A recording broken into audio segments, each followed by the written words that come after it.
Foi Deus quem entregou, por exemplo, o rei Joaquim, como nós lemos, e também os vasos do templo na mão de Nabucodonosor. Aqueles que nada conhecem de Deus podem se transformar em instrumentos inconscientes da vontade divina. A soberania de Deus inclui não apenas atos de misericórdia, mas inclui também atos de juízo, porque a mesma cruz que salva é a mesma que condena. É Deus quem está comandando o invasor e, ao mesmo tempo, disciplinando o invadido.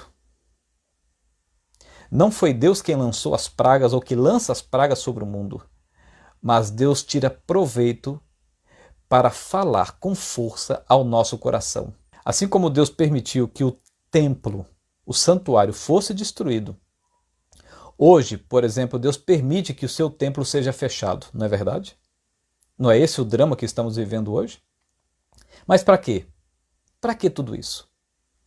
Sabe para quê? Para que nós aprendamos, eu e você, para que a gente aprenda a depender dele. E não de uma fé baseada em coisas físicas, como Israel dependia do templo. O templo físico, ele é importante, ele tem a sua relevância, tem a sua função. O problema é que o povo de Israel confiava mais no templo e nos objetos sagrados do que no Deus do templo. Antes de Deus pedir que a gente construa um templo de tijolo, um templo físico, isso é importante e nós precisamos fazer isso, mas antes de Deus pedir que a gente construa um templo de tijolo, ele pede que seja edificado no alicerce do coração o seu templo vivo, Jesus Cristo. Como Paulo bem ilustrou quando ele afirmou: não vivo eu, mas Cristo vive em mim. Momentos de crise é o momento que Deus usa para se revelar a nós com maior poder e com maior graça. A crise não deve, amigos, ouça o que eu vou dizer, a crise não deve jamais, nunca ter o poder de flexibilizar em nós a fidelidade e a lealdade a Deus. Na verdade, é na crise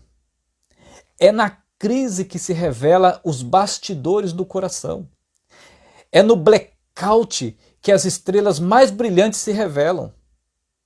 É em meio ao perigo que a fé se expõe. Foi no calabouço gelado, foi no calabouço fétido, foi no calabouço escuro que o caráter de José se revelou, brilhou. Uma religiosidade apenas externa não pode defender um povo que vive na prática da transgressão, que vive na prática do pecado. A Arca da Aliança não pôde proteger os israelitas na batalha contra os filisteus. O templo e os seus vasos sagrados não puderam proteger o povo contra o cativeiro babilônico. Olha, escuta o que eu vou dizer. Nossa frequência à igreja de pedra não pode nos garantir vitória espiritual se a nossa vida pessoal, particular, quando longe da igreja de pedra, segue os ditames da consciência inconsequente, das inclinações da desobediência e da fraqueza de propósitos.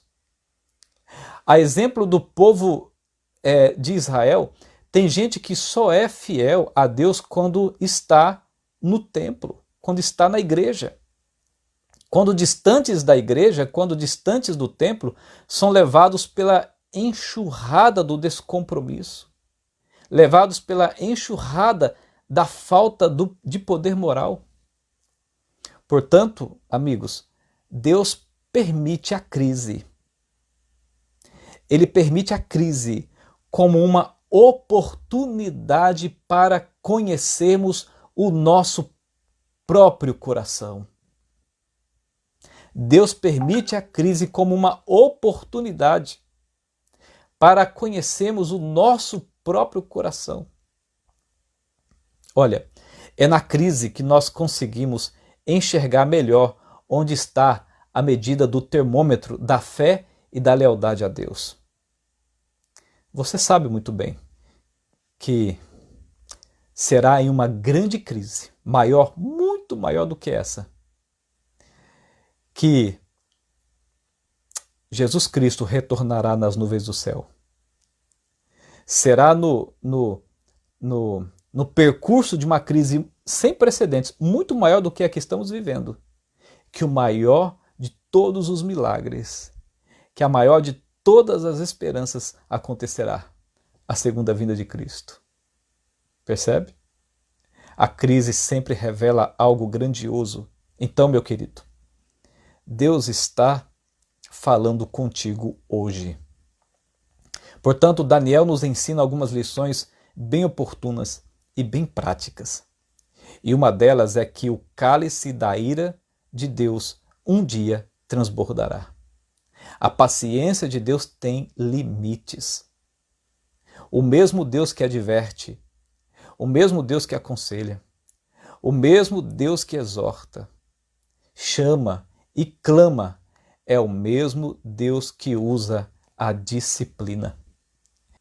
Quem não ouve a voz de Deus, quem não ouve a voz do Espírito, a voz do Cordeiro, um dia terá que ouvir o rugido do leão.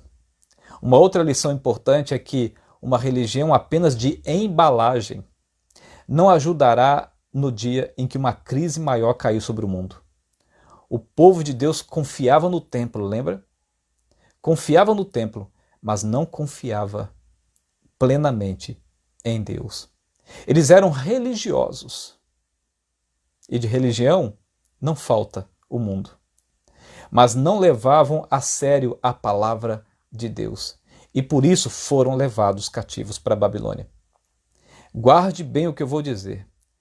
Não brinque de ser cristão, porque o diabo não está brincando de ser diabo. Imagine que o mundo seja um grande trem.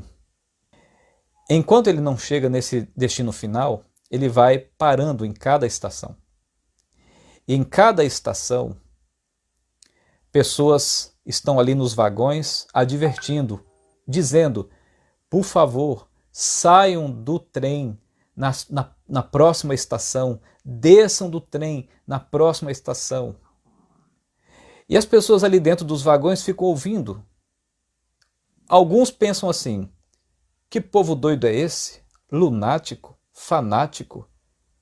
Por que sair do trem? E de repente, então, o pregador continua dizendo, saiam do vagão na próxima estação, porque lá no fim o trem vai cair num grande precipício, vai explodir e vai todo mundo morrer. Esta é a mensagem dos mensageiros dentro do trem. Então, um grupo de pessoas ouve e diz, peraí, que lunático, fanático, isso é coisa de gente bitolada em religião. Outro grupo diz assim, realmente vai cair lá na frente, realmente, mas vive uma vida indiferente, estagnada.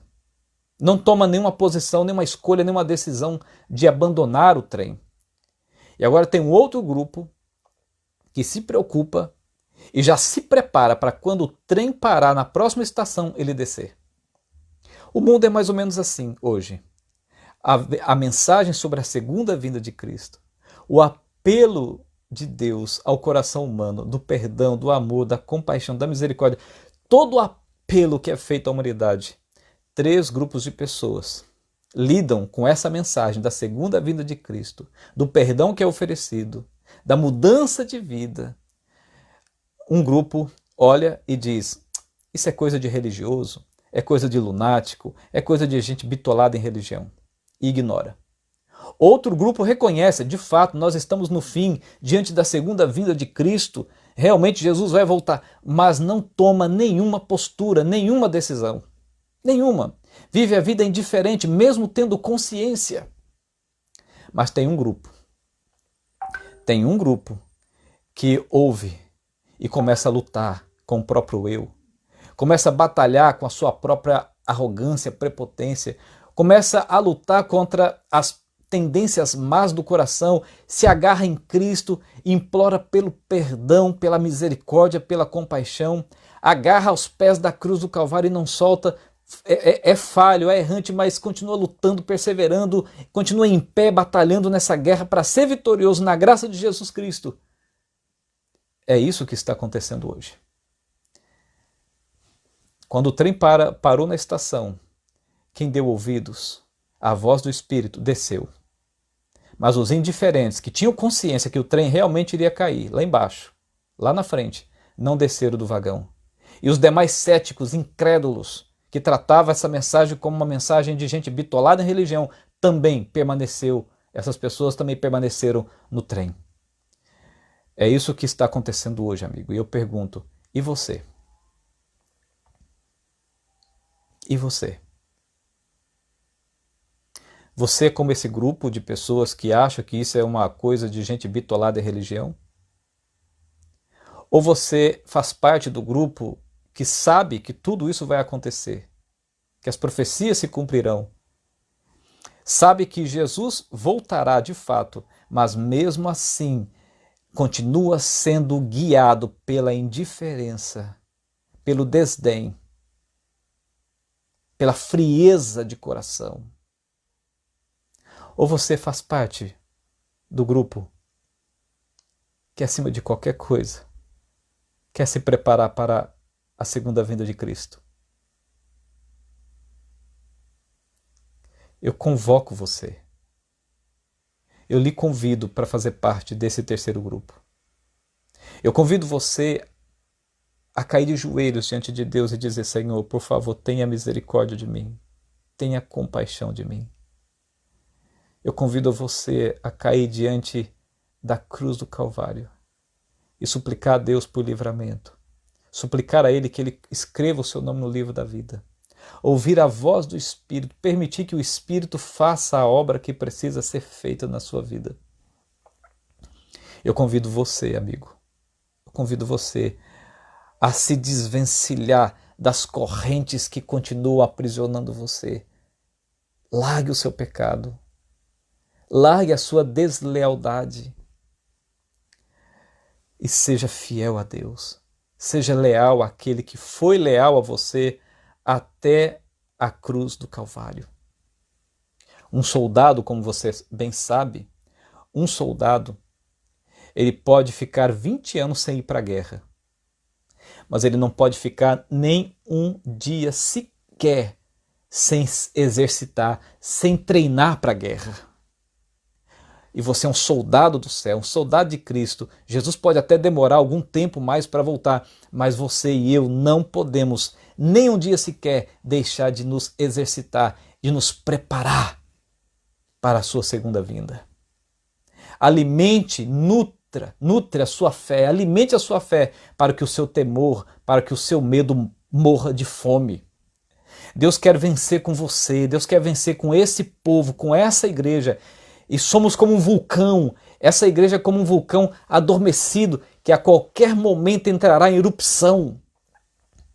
Portanto, eu encerro dizendo: se Deus e a sua vontade forem prioridades em sua vida, você será prioridade na vida de Deus. Você acredita nisto? E não se esqueça que não deixamos de ser igreja mesmo fora dos templos. E o fechamento dos templos é a oportunidade que Deus está nos dando de olhar para dentro de nós mesmos, de observar as arestas que existem dentro da nossa alma, da nossa consciência, no nosso coração. Se somos fiéis no templo, mais ainda precisamos ser fiéis fora do templo.